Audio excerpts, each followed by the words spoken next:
अस्सलाम वालेकुम दोस्तों, राइस मार्केट की तरफ से व्हाट इज़ राइस के पार्ट 2 में हम आपको खुशामदीद कहते हैं।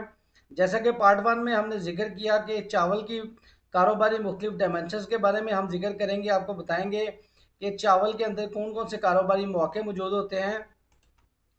व्हाट इज़ राइस के पार्ट 1 में हमने चावल को उगाने के बारे में जिक्र किया, किस तरह से मूंजी एक फसल की शक्ल से मूंजी में कन्वर्ट होती है और उसके बाद हम लोग मूंजी को मार्केट में सेल कर सकते हैं, मूंजी को स्टोर कर सकते हैं। इस तरह से जो मूंजी है उसकी बाद में हस्किंग की जाती है और हस्किंग से हमें ब्रैन, टोटा, चावल और पाउडर वगैरह मुख्तलिफ चीज़ें हासिल होती हैं। माय डियर फ्रेंड्स, पिछली वीडियो में हमने ये भी जिक्र किया कि मूंजी को उगाने के लिए मुख्तलिफ किस्म की जो रिसोर्सेज हैं उनकी ज़रूरत पड़ती है, जैसे खादों की ज़रूरत पड़ती है, तेल की ज़रूरत पड़ती है। इसके अलावा जो है वो पेस्टिसाइड्स की ज़रूरत पड़ती है, बीज की मुख्तलिफ वैराइटीज़ की ज़रूरत पड़ती है। काश्तकार फसल को उगाने के बाद मार्केट में पैडी को सेल करते हैं और जो पैडी है वो आगे हस्किंग के लिए, प्रोसेसिंग के लिए, सेला बनाने के लिए, स्टीम चावल बनाने के लिए इस्तेमाल की जाती है।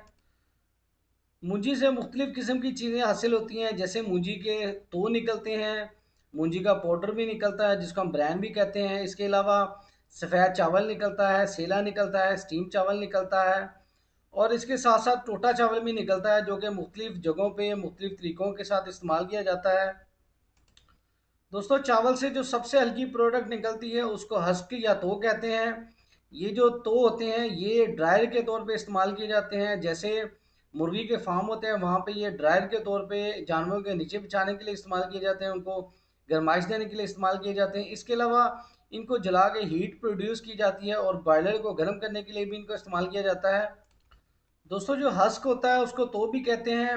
इस तो को ड्रायर के तौर पे इस्तेमाल किया जाता है, जैसे कि मैंने आपको पहले बताया। इसके अलावा इसको जलाया जाता है और जला के इससे हीट प्रोड्यूस की जाती है, जिसको ड्रायर के अंदर इस्तेमाल किया जाता है। जो मूंजी है उसको सुखाने के लिए जो मैकेनिकल ड्राइंग होती है उसमें तो को जलाया जाता है। ये भी एक तरीका है कि तो को जला के उससे हीट प्रोड्यूस की जाती है और इससे हीट से मूंजी को खुश किया जाता है। यहाँ पे हम बताते चलें कि जो लोग तो का काम करते हैं वो तो को इन तरीक़ों के लिए इस्तेमाल कर सकते हैं। तो को मुख्तलिफ बड़ी फैक्ट्रीज में सेल कर सकते हैं जहाँ पे इसको जलाया जा सकता है या एज अ ड्रायर इसको इस्तेमाल किया जा सकता है। दोस्तों, ये स्क्रीन पे हमें इस वक्त पाउडर नज़र आ रहा है जिसको हम लोग ब्रांड भी कहते हैं, आम अल्फाज में इसको पाउडर कहते हैं। ये जो है तेल निकालने के लिए भी इस्तेमाल होता है। इसके अलावा जानवरों के चाले में, फीड मिलों में और मछलियों की खुराक वगैरह के लिए भी इसको इस्तेमाल किया जाता है। जैसा कि हमने जिक्र किया कि ब्रांड को हम लोग तेल निकालने के लिए इस्तेमाल कर सकते हैं।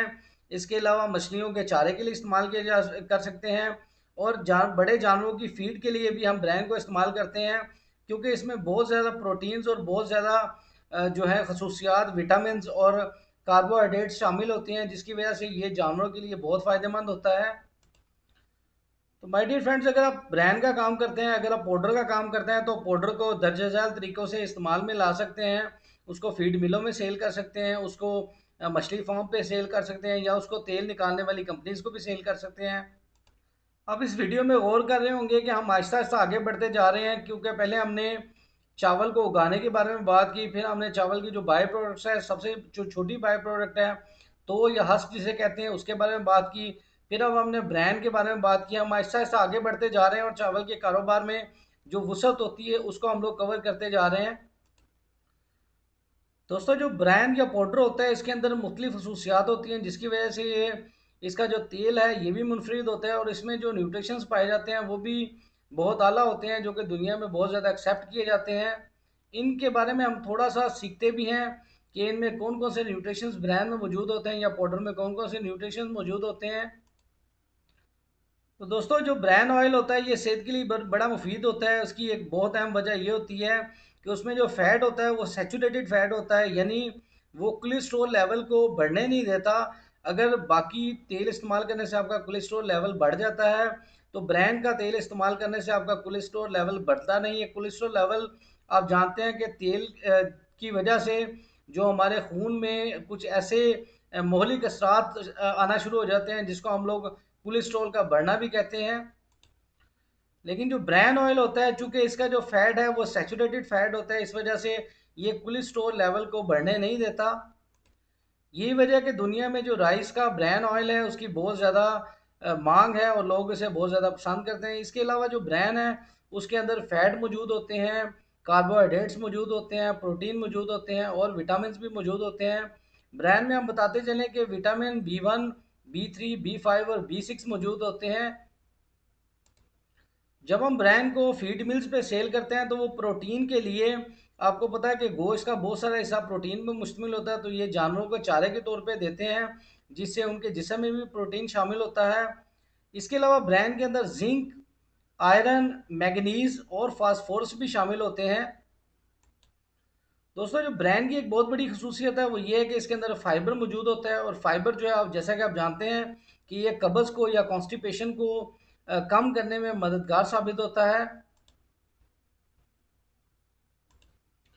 तो मेरे अजीज दोस्तों, एक सवाल हमारे जहन में वो ये आता है कि अगर ब्रांड के अंदर इतनी सारी खसूसियात होती हैं तो वाइट चावल के ऊपर से ब्रांड को क्यों रिमूव कर दिया जाता है? उसकी वजह ये होती है कि ब्रांड को जो फंगस है वो बहुत जल्दी लग जाती है, यानी इसको बहुत जल्दी जो उल्ली है वो लग जाती है, जिसकी वजह से चावल ख़राब हो जाता है।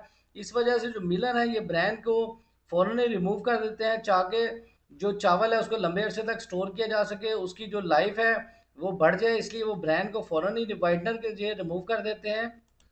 दोस्तों, व्हाट इज़ राइस में हम कुछ मज़ीद आपको चीज़ें बताते हैं कि जो चावल है वो आप जानते हैं कि असल में पैडी से हासिल किया जाता है। पैडी हमने आपको वीडियो में दिखाई भी है।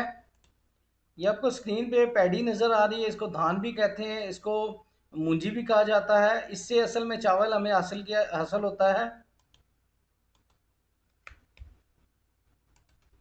दोस्तों, पैडी को मुख्तलिफ तरीक़ों से प्रोसेस किया जाता है, यानी इससे वाइट राइस या कच्चा चावल भी हासिल किया जा सकता है, इससे सेला चावल या पारबॉइल्ड राइस भी हासिल किया जा सकता है। इसके अलावा इसे स्टीम चावल भी हासिल किया जा सकता है। इसके लिए जो पैडी है उसको हम लोग प्रोसेस करते हैं, और प्रोसेस करने के बाद उससे अपनी जो भी हमें चावल की ज़रूरत है, सेला चावल, कच्चा चावल या स्टीम चावल हासिल कर सकते हैं। तो माय डियर फ्रेंड्स, जैसा कि आप देख रहे हैं कि पहली वीडियो यानी पार्ट वन में हमने व्हाट इज़ राइस के पार्ट वन में हमने ज़्यादा फसल की बात की, चावल की फसल की बात की या पैडी की बात की। अब दूसरे पार्ट टू में हम लोगों ने चावल से निकलने वाले मुख्तलिफ बाई प्रोडक्ट्स की बात की, हस्क की बात की, ब्रांड की बात की, टोटे की बात की, चावल की बात की।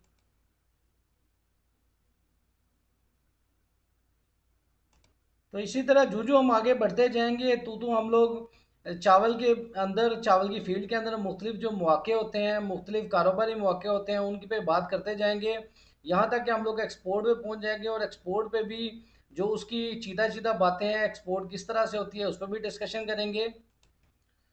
दोस्तों, जैसे कि आप जानते हैं कि राइस मार्केट की तरफ से जो चौथी वर्कशॉप है वो हम अक्टूबर में करने जा रहे हैं। अगर आप चौथी वर्कशॉप में शिरकत करना चाहते हैं तो ये नंबर नीचे नज़र आ रहा है, आप इस पर आई एम इंटरेस्टेड लिख के सेंड कर सकते हैं। बाकी हम तफसीलात आपको वहाँ पे जो वर्कशॉप के मुतल्लिक हैं उससे आगाह करेंगे।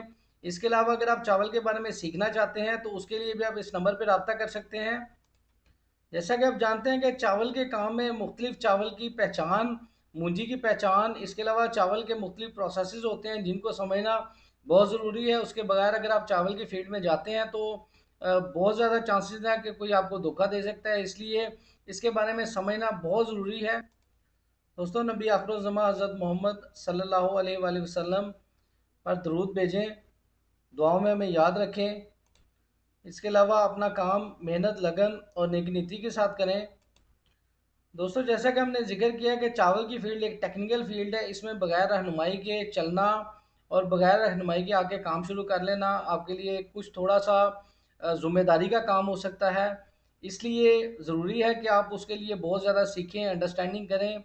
बहुत सारी हमारी फोरम्स मौजूद हैं जिस पे आप लर्निंग कर सकते हैं। इसके अलावा अगर कोई आपका क्वेश्चन हो तो आप इस नंबर पे भी रब्ता कर सकते हैं। हमारे पास चावल के बारे में सिखाने के लिए बहुत से मटेरियल मौजूद हैं, बहुत सी ऐसी चीज़ें मौजूद हैं जिनके ज़रिए आप बहुत आसानी से चावल के काम को सीख सकते हैं। माय डियर फ्रेंड्स, अगर आप इस फील्ड में नए हैं या ऑलरेडी आप इस फील्ड के अंदर काफ़ी अरसे से काम कर रहे हैं, एडवांस कॉन्सेप्ट्स के बारे में जानना चाहते हैं, तो ये नंबर आपकी स्क्रीन पे नज़र आ रहा है, आप इस नंबर पे रब्ता कर सकते हैं। दोस्तों, अपना गिरदनवा के लोगों का ख्याल रखें। अल्लाह ताला आपके हामी नासिर हों।